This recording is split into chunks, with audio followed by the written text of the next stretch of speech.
எதிர்க்கட்சிகள் இணைந்து சந்தர்ப்பவாத கூட்டணியை உருவாக்கி வருவதாகவும் அவர்கள் ஒரு குழப்பமான மனநிலையோடுனேயே இருப்பதாகவும் பிரதமர் நரேந்திர மோடி தெரிவித்துள்ளார். மயிலாடுதுறை, பெரம்பலூர், விருதுநகர், தேனி மற்றும் சிவகங்கை மாவட்ட பாஜக பூத் கமிட்டி உறுப்பினர்களுடன் பிரதமர் நரேந்திர மோடி காணொலி காட்சி மூலமாக உரையாற்றினார். மக்களவைத் தேர்தலுக்கான ஆயத்த பணிகள் தொடர்பான இந்த உரையாடலில் பேசிய அவர், மற்ற கட்சிகளைப் போல மக்களை பிரிக்கும் வாக்கு வங்கி அரசியலை பாஜக நடத்தவில்லை என்றார். மற்ற கட்சிகள் தங்களது சொந்த பேரரசை எழுப்ப முயலும் அதே வேளையில் பாஜக மக்கள் சக்தியை அதிகரிக்க பணியாற்றி வருவதாக பெருமிதம் தெரிவித்தார். எதிர்க்கட்சிகள் இணைந்து சந்தர்ப்பவாத கூட்டணியை உருவாக்கி வருவதாகவும் அவர்கள் ஒரு குழப்பமான மனநிலையிடையே இருப்பதாகவும் அவர் விமர்சித்தார். Our friends in the opposition are anyway a confused lot. They leave no opportunity to say Modi is bad, government is not working, people dislike the BJP.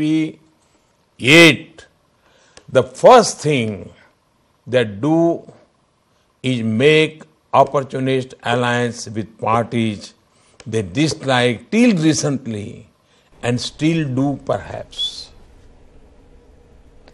இந்த அரசு சரியில்லை, மோடி சரியில்லை என்றால் ஏன் நீங்கள் மகா கூட்டணி அமைக்கிறீர்கள் என எதிர்க்கட்சிகளை நோக்கி கேள்விக்கணை தொடுத்த மோடி, உண்மையில் இந்த அரசு சிறப்பாக செயல்படுகிறது என்பதை அவர்கள் அறிந்ததே இந்த கூட்டணிக்கு காரணம் என்றார்.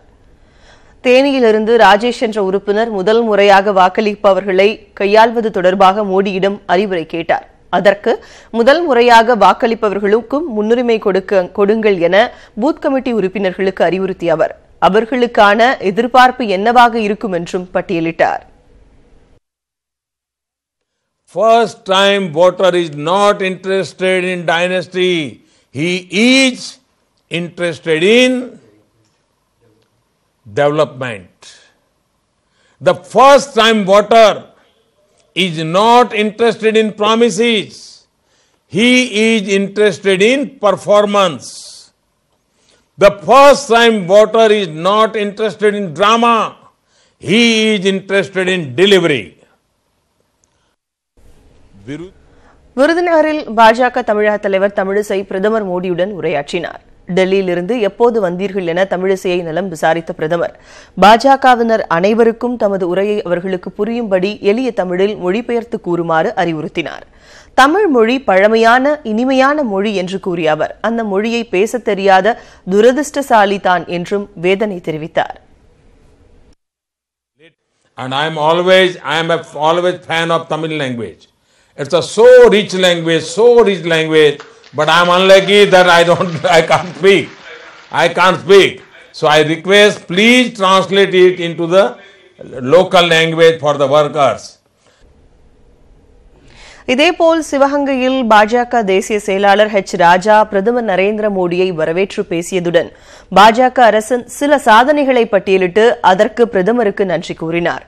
தொடர்ந்து ஒவ்வொரு பகுதியிலிருந்தும் பூத் கமிட்டி உறுப்பினர்கள் எழுப்பிய கேள்விகளுக்கும் பிரதமர் நரேந்திர மோடி பதிலளித்தார். முந்தைய காங்கிரஸ் ஆட்சியில் 5 ஆண்டு காலத்தில் 25 லட்சம் வீடுகள் மக்களுக்கு கட்டித்தரப்பட்டதாக கூறிய மோடி, ஆனால் 4 ஆண்டுகளில் 1,25 லட்சம் வீடுகள், கழிப்பறை உள்ளிட்ட அடிப்படை வசதிகளுடன் தமது அரசு கட்டித்தந்துள்ளதாக கூறினார்.